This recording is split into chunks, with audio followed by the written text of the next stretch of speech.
شفقت فرمائی ہے غرباء پر، مساکین پر، خاص شفقت۔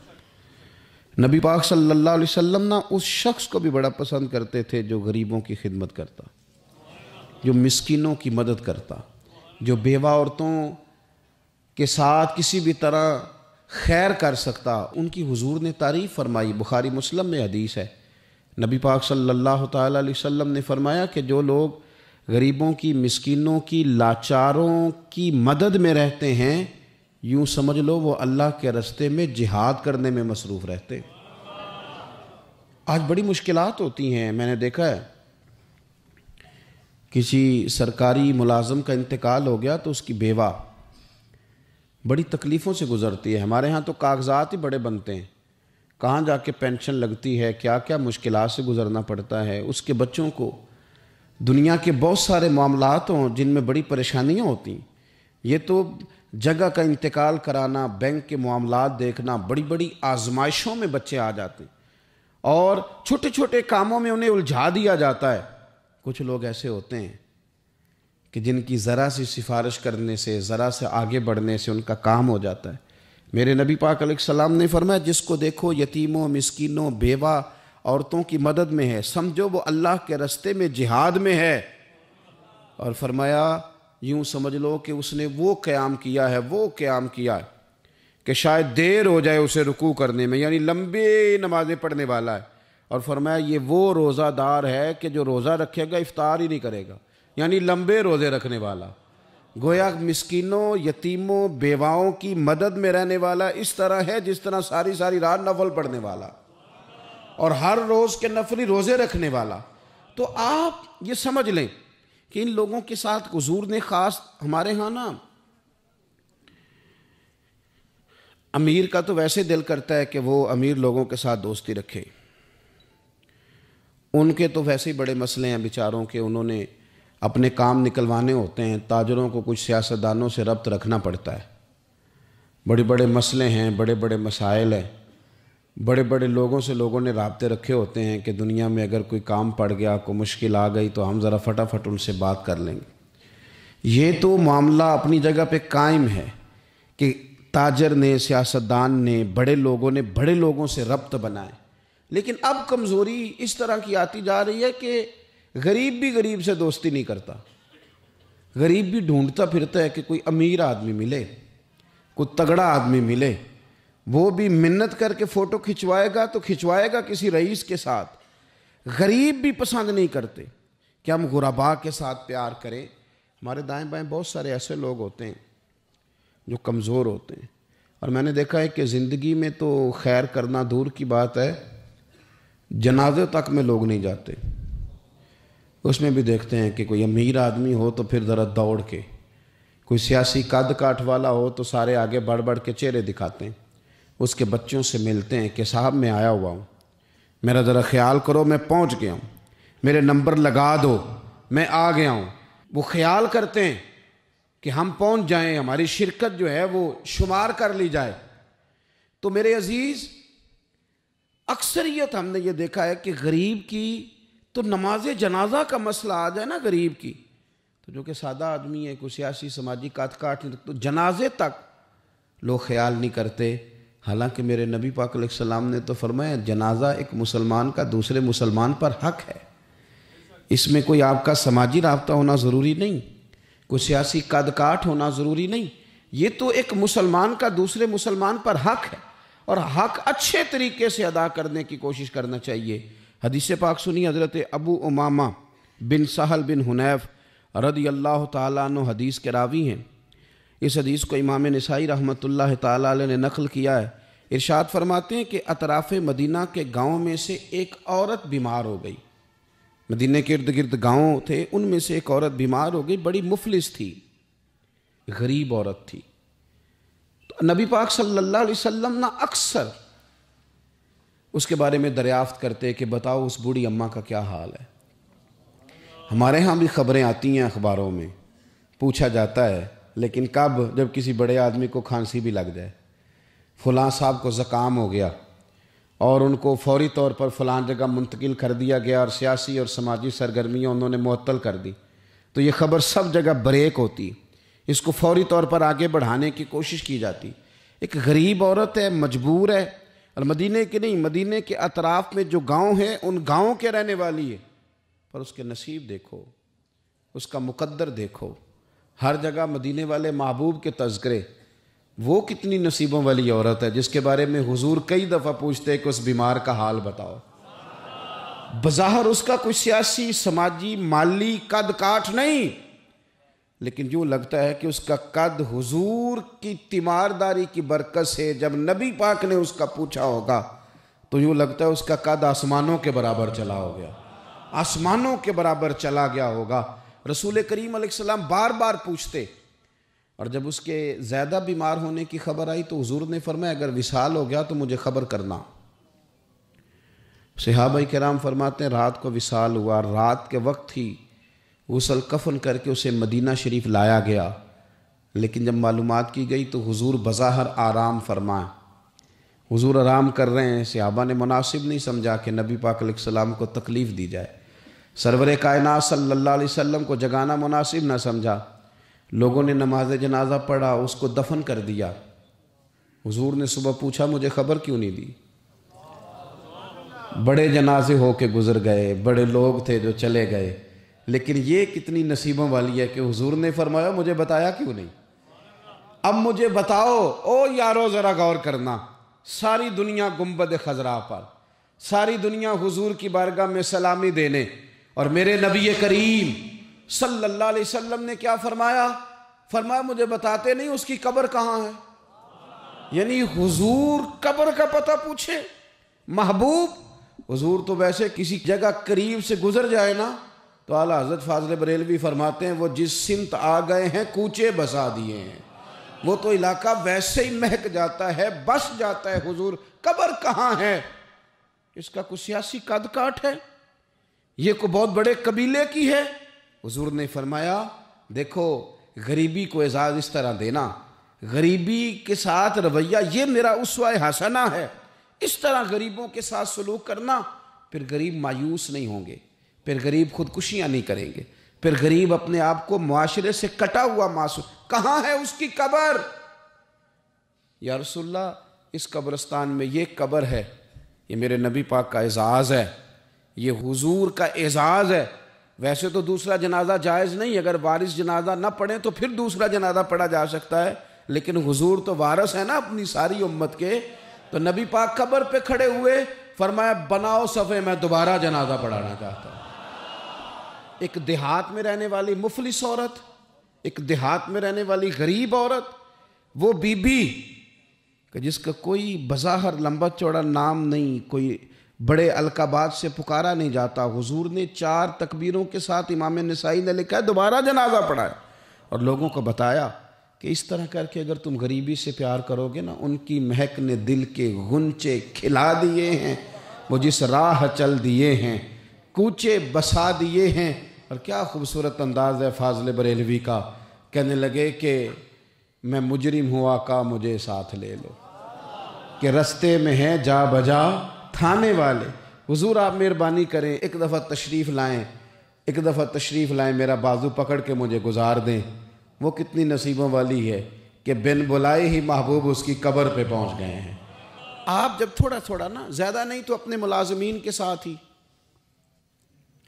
زیادہ نہیں تو جو آپ کے تحت لوگ ہیں ان کے ساتھ ہی ہمارا رویہ ٹھیک ہو جائے. ایک صحابی نے ایک دفعہ پوچھ ہی لیا کہ یا رسول اللہ صلی اللہ علیہ وسلم میرا ملازم بڑی ہی غلطیاں کرتا ہے، میرا غلام بڑی غلطیاں کرتا ہے، تو کتنی کو دفعہ معاف کروں؟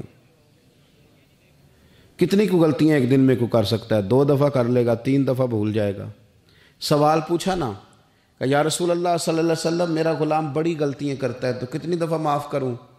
تو نبی پاک علیہ السلام نے فرمایا اگر تو نے گنتی کر کے گویا پوچھا ہے تو چلو تجھے اسی طرح ہی بتا دیتے ہیں.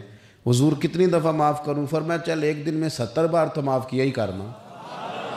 حالانکہ 70 غلطیاں کو دن میں نہیں کر نہیں سکتا. اس نے شمار کر آخر کتنی کو دفعہ معاف کروں؟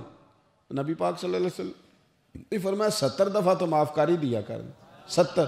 حضرت ابو مسعود رضی اللہ تعالیٰ عنہ فرماتے مجھے کسی بات پہ غصہ تھا اور میں اپنے غلام کو مار رہا تھا، پیٹ رہا تھا، اور بار بار میں اس پر سختی کر رہا تھا، دور سے حضور نے دیکھا اور آوازیں دیں، قریب جب حضور پہنچ گئے تو نبی پاک علیہ الصلوۃ والسلام نے ایک جملہ کہا، فرماتے ہیں پھر دوبارہ میں نے کبھی اپنے غلام پہ ہاتھ نہیں اٹھایا۔ اللہ کے رسول فرمانے لگے جتنا تجھے اس پر اختیار ہے نا، میرے رب کو اس سے کئی گنا بڑھ کے تیرے اوپر اختیار ہے۔ اگر آج اللہ تعالیٰ نے یہ تقسیم کر دی ہے کہ کسی کو تمہارا ملازم بنا دیا ہے، کسی کو تمہارے ماتحت کر دیا ہے، تو اس کا معنی یہ تو نہیں کہ تم اب اس سے پیار کرنا چھوڑ دو، اس پر شفقت کرنا چھوڑ دو۔ رسول کریم صلی اللہ تعالیٰ علیہ وآلہ وسلم نے ارشاد فرمایا کہ جتنا اختیار تمہیں اس پر ہے نا، اس سے کہیں بڑھ کر اللہ تعالیٰ کو تم پر اختیار ہے۔ مالدار لوگ توجہ کریں، میری بات پر غور کریں۔ اللہ نے مالداروں کو جو دیا ہے تو ان کی محنت کی وجہ سے نہیں دیا، محنت مزدور تم سے بڑھ کے کرتا ہے، اوور ٹائم لگاتا ہے، خدا نے نا اپنے فضل سے دیا ہے۔ میرے ایک بزرگ دوست ہیں، سادے آدمی ہیں، ان کی ایک بات میرے نا دل میں بیٹھ گئی۔ سادے لوگوں کی بات ہے، سادی سی، میں کوئی یہ نہیں آپ کو کہہ رہا کہ یہ کوئی قرآن و سنت کا معاملہ ہے، لیکن ہمارے جو سادے لوگ ہوتے ہیں نا دیہات کے، کئی دفعہ وہ سبق بڑا عمدہ پڑھاتے ہیں، تو کسی شخص کے ساتھ ان کا کوئی تھوڑا بہت اس کے ساتھ مدد کا رشتہ تھا، اس سے کچھ پیار کرتے تھے، تو کسی وجہ سے ناراضگی ہو گئی، تو کسی نے ان سے کہا کہ اب چھوڑ دیں، آپ کا اس نے اتنا دل دکھایا، تو کہنے لگے نہیں میں چھوڑوں گا نہیں، میں دیتا رہوں گا۔ کیوں؟ کہنے لگے اس لیے کہ میرے دل میں بات بیٹھ گئی ہے کہ پتہ نہیں اللہ کدے نصیبہ نہ دیندا ہے، تو یہاں سے کوئی کھا جائے، کسی کی مدد ہو جائے۔ آپ کے ہاں اگر ماتحت کچھ لوگ ہیں، آپ کو کسی کی مدد کرنی پڑتی، تو اگر آپ کا یہ ذہن بن گیا نا کہ میں صاحب ہوں اور میں انہیں دیتا ہوں اور میری وجہ سے کام چلتا ہے اور میری تنخواہ سے چولہا جلتا ہے، تو آپ نے بڑی چھوٹی سوچ پیدا کر لی ہے، اب کمزور ہو گئے۔ اگر آپ نے یہ سوچ لیا نا کہ میں کسی کو اپنے آفس سے اپنی مل سے نکال دوں گا تو شاید اسے کہیں اور نوکری نہیں ملے گی، تو آپ چھوٹے آدمی، آپ نے کمزور سوچ رکھی۔ حدیث پاک سنیں گے تو دل ٹھنڈا ہوگا۔ اسے بھی امام بخاری نے لکھا ہے، حضرت مصعب بن سعد رضی اللہ تعالیٰ عنہ روایت کرتے ہیں کہ ایک مرتبہ نا حضرت سعد بن ابی وقاص رضی اللہ تعالیٰ عنہ کے دل میں خیال آیا، مالدار آدمی تھے نا حضرت سعد بن ابی وقاص اور بڑے جرنیل تھے، تو دل میں خیال آیا کہ دیکھو نا اللہ تعالیٰ نے ہمیں غریبوں پر فضیلت دے دی ہے مال و دولت کی وجہ سے۔ خیال آ جاتا ہے نا کہ دیکھو جی مطلب میرے پاس پیسے ہیں، مجھے اللہ نے دیا ہوا ہے، خیال آ گیا۔ حضرت مصعب بن سعد رضی اللہ تعالیٰ عنہ فرماتے ہیں ان کے دل میں خیال آیا، دل میں خیال آیا کہ دیکھو اللہ نے پھر ہمیں فضیلت والا بنایا، تو اسی لیے اللہ نے ہمیں پیسے دیے نا، اللہ نے ہمیں کچھ بنایا تو پھر ہی اللہ نے دولت زیادہ دی ہے نا۔ تو فرماتے ہیں نبی کریم صلی اللہ تعالیٰ علیہ وسلم نے ان سے فرمایا یاد رکھو تمہیں نا تمہارے کمزور اور غریب لوگوں کے وسیلے کی وجہ سے روزی دی جاتی ہے۔ تمہیں امیروں تمہیں جو نوازا جاتا ہے نا، تو یہ غریبوں کے صدقے، ضعیفوں کے صدقے، کمزوروں کے صدقے، یہ ان غریبوں کے صدقے تمہیں نوازا جاتا ہے، اور پھر تمہارے ذمے لگایا جاتا ہے کہ تم نے زکوٰۃ دینی ہے، تم نے صدقات دینے ہیں، تم نے ان پر خرچ کرنا ہے، تمہیں ان کے صدقے مل رہا ہے، ان کے صدقے۔ ایک سوچ یہ ہے کہ اللہ نے مجھے مال دیا ہے تو کسی وجہ سے دیا ہے، اور ایک سوچ یہ ہے کہ میری فیکٹری میں پتہ نہیں کون سا غریب لوگ ہے جس کی وجہ سے فیکٹری چل رہی ہے، ایک سوچ یہ ہے کہ پتہ نہیں میرے آفس میں کون سا ایسا شخص ہے جس کی وجہ سے نظام چل رہا ہے، اور ایک سوچ یہ ہے کہ میں جاگیردار ہوں تو پتہ نہیں کون سا کسان ہے جو میرے پاس کام کرتا ہے تو اس کی وجہ سے اللہ مجھے بھی روزی دیتا ہے۔ نبی پاک صلی اللہ علیہ وسلم نے امیروں کو یہ سوچ بنانے کا کہا کہ یہ سوچ بناؤ کہ ہمیں رب جو دیتا ہے وہ کمزوروں کے صدقے دیتا ہے، وہ غریبوں کے صدقے دیتا ہے۔ اگر یہ ذہن بن جائے، دیکھیں نا یہ کاریگر ہے اور یہ اچھا نظام چلانے والا ہے، ایڈمنسٹریٹر بہت اچھا ہے، مینیجر بڑا اچھا ہے، یہ نکل گیا تو خرابی ہوگی۔ ایک ذہن یہ ہے، اور اگر ذہن یہ بن جائے کہ یہ بندہ غریب ہے، یہ مجبور ہے، یہ تنگ دست ہے، اس کے چھوٹے چھوٹے بچے ہیں اور مجھ سے تنخواہ لے کے جاتا ہے تو اس کا کام چلتا ہے، اگر یہ چھوڑ کے چلا گیا نا تو ہو سکتا ہے جو اس کے ذریعے رزق آتا ہے وہ نہ آئے۔ اگر یہ ذہن سازی بنے تو پھر میرا خیال ہے کوئی بھی امیر آدمی کسی غریب کو رسوا نہیں کرے گا، پھر کوئی بھی کسی کے لیے اس طرح کے لفظ ادا نہیں کرے گا کہ جس کے اس کی عزت نفس مجروح ہو۔ ہم اگر یہ تھوڑا تھوڑا کر کے رویہ اپنے دلوں کے اندر پیدا کرنا شروع کر دیں اور تھوڑی تھوڑی محبت کو بڑھانے لگیں تو آہستہ آہستہ ہمیں محسوس ہوگا کہ ہم کوئی ظرف کو اونچا لے گئے ہیں، ہمارے دلوں کو اللہ نے نرم کر دیا ہے۔ ہمارے ہاں نا سوسائٹی میں کچھ سیاسی سماجی لوگ ہیں جن کی سفارش چلتی ہے، جو نامی گرامی ہوتے ہیں، جو علاقے کے معروف لوگ ہوتے ہیں، جو اشراف اپنے آپ کو سمجھتے ہیں، قبیلوں کا بڑا جانتے ہیں۔ وہ یاد رکھیں کہ اگر تو وہ قبیلے کے بڑے اس طرح بنے ہوئے ہیں کہ وہ لوگوں کے ساتھ پیار کرتے ہیں تو پھر تو ان کا اجر زیادہ ہے، لیکن اگر وہ بڑے بنے ہیں اور اس رنگ میں بڑے بنے ہیں کہ وہ تکبر میں آ گئے ہیں، اس رنگ میں بڑے بنے ہیں کہ انہوں نے غلط سیاستیں کی ہیں، انہوں نے قوم کا مال کھایا ہے، وہ اس طرح سے اقتدار کے ایوانوں تک پہنچے ہیں کہ انہوں نے پھر کچھ نہیں دیکھا کہ مجھے کچھ خریدنا پڑ رہا ہے کہ کچھ بیچنا پڑ رہا ہے۔ غلط طریقے سے وہ لوگ آگے سیاسی بن گئے، سماجی بن گئے، لوگ سلوٹ کرنے لگ گئے۔ اور کچھ بیچارے غریب ایسے ہیں کہ جن کو کوئی 1 کلو چینی بھی ادھار نہیں دے رہا۔ تو اب بظاہر اس غریب کو مایوس نہیں ہونا چاہیے، اس کو شریعت یہ نہیں کہتی کہ تو کمزور پڑ جائے اور تو کہے جی شاید میں تو بیکار ہی معاذ اللہ دنیا میں آ گیا ہوں، کوئی نام نہیں جانتا، کوئی قد کاٹ نہیں، کسی اونچی کرسی پہ بٹھایا نہیں جاتا، کبھی میرے گلے میں پھولوں کا ہار نہیں ڈالا جاتا، کوئی میرے آنے پر کھڑا نہیں ہوتا، میں بھی کوئی سیاسی سماجی ہوتا، میں بھی کوئی مال و دولت والا ہوتا۔ یہ سٹیٹس کی کمزوری بعض غریب لوگوں کو کمزور کر دیتی ہے، ذہنی طور پر پریشان رہنے لگتے ہیں۔ اور کچھ لوگ ہمارے ہاں یہ زیادتی بھی کرتے ہیں، وہ کہتے ہیں سارا پنڈ مار جائے، ماڑے دے بچے تو چودھری نہیں نہ بننا۔ تو میں کیا کرتا ہوں، یہ مایوسی ہے، یہ آپ نے غلط بات کی۔ یہ تو اللہ کے نظام قدرت میں بات ہے، رب جب چاہے جس کو چاہے جہاں چاہے اپنے فضل سے پہنچا دے۔ آپ حدیث پاک سنیں گے اور اس حدیث پاک کے جو خوبصورت پہلو ہیں اس پر آپ غور کریں گے۔ حضرت سیدنا سہل بن سعد انصاری رضی اللہ تعالیٰ عنہ فرماتے ہیں ہم نبی پاک علیہ السلام کی خدمت میں حاضر تھے تو ایک شخص قریب سے گزرا، تو حضور نے اپنے پاس بیٹھے ہوئے ایک شخص سے فرمایا اس کے بارے میں تیرا کیا خیال ہے؟ تو اس نے عرض کی حضور یہ بڑا لوگوں میں معزز آدمی ہے، بڑا اس کا اکرام ہے۔ ہوتے ہیں نا لوگ سیاسی ہیں، سماجی ہیں، بڑی اتھارٹی رکھتے ہیں، بڑے سردار ہیں، بڑے چودھری، حضور اس کا بڑا مقام ہے۔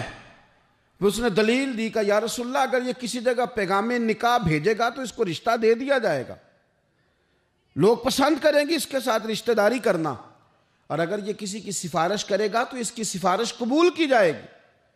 تھوڑی دیر گزری تو رسول کریم صلی اللہ تعالیٰ علیہ وآلہ وسلم کے قریب سے ایک دوسرا آدمی گزرا، تو حضرت سہل بن سعد رضی اللہ تعالیٰ عنہ فرماتے ہیں کہ نبی پاک علیہ السلام نے اسی پاس بیٹھے ہوئے شخص سے فرمایا کہ اس شخص کے بارے میں تیرا کیا خیال ہے؟ ایک تو وہ تھا نا جس کو تو نے چودھری سمجھا، چیئرمین سمجھا، بڑا مالدار سمجھا، اور تو نے کہا کہ کیا بات، پیغام نکاح دے تو اسے رشتہ فوراً ملے گا، اور اگر یہ سفارش کرے تو قبول کی جائے گی۔ تو یہ جو غریب آدمی گزرا اس کے بارے میں اس نے کہا حضور یہ ایک غریب آدمی ہے، کہیں پیغام نکاح دے گا تو رشتہ نہیں ملے گا، اور اگر کسی کی سفارش کرے گا تو قبول نہیں کی جائے گی۔ یہ ایک سیاسی سماجی ہے، قد کاٹ والا ہے، برادری قبیلے میں نام رکھتا ہے، اس کی سفارش بھی سنی جائے گی، رشتہ بھی ملے گا، لوگ اس کی بات بھی سنیں گے۔ اور یہ جو دوسرا گزرا یہ غریب ہے، اس کو تو کوئی رشتہ دینے کو تیار نہیں، سفارش سننے کو تیار نہیں۔ دونوں کے تذکرے ہو گئے، رزلٹ میرے نبی پاک نے سنانا تھا۔ حضور فرمانے لگے سن پھر سہل، اور سن تبصرہ کرنے والے تو بھی، یہ جو تو نے کہا نا کہ سیاسی ہے، سماجی ہے، فرمائے ان لوگوں سے اگر ساری دنیا بھر بھی جائے تو پھر بھی یہ غریب آدمی ان سارے لوگوں سے زیادہ بہتر ہے۔ جن کو تم سیاسی، سماجی، چودھری بڑے جانتے ہو نا، یہ ایک غریب ہے، تنگ دست ہے، بظاہر تم اس کو منہ نہیں لگاتے، لیکن اگر ساری دنیا ان لوگوں سے بھر جائے تو یہ جو غریب آدمی ہے یہ پھر بھی ان سے زیادہ فضیلت والا ہے۔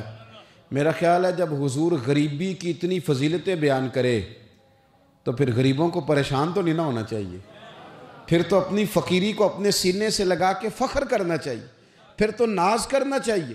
پھر تو غور کرنا چاہیے کہ اللہ تبارک و تعالیٰ نے ہمیں کتنی عظمتوں سے نوازا ہے، کتنی فضیلتیں عطا فرمائیں۔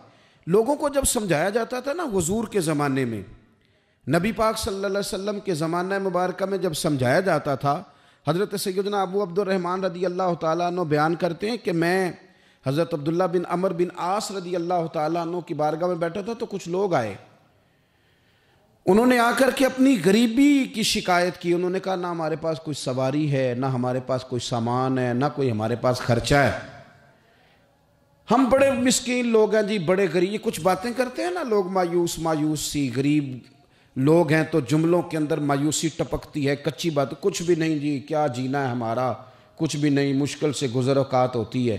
او خدا کے بندو، جن لوگوں کا آخرت پر یقین ہو اور تربیت حضور کے اسوہ نور سے لی ہو، وہ اس طرح کی کمزور باتیں نہیں کرتے۔ وہ حضرت مولا علی شیر خدا سے کسی نے کہا کہ آپ نے مال کیوں نہیں کمایا، چلو حلال ہی کما لیتے۔ تو حضرت مولا علی فرمانے لگے مال حرام ہو تو عذاب ہوتا ہے، حلال ہو تو حساب ہوتا ہے۔ حرام ہو تو عذاب ہے، حلال ہو تو حساب ہے۔ ہم دونوں کام ہی نہیں کرتے، ہم حلال بھی اکٹھا نہیں کرتے، وہ عذاب نہ ہو تو حساب تو اس کا بھی دینا ہی پڑے گا نا، ہم یہ کام ہی نہیں کرتے۔ تو کچھ لوگ حاضر ہوئے حضرت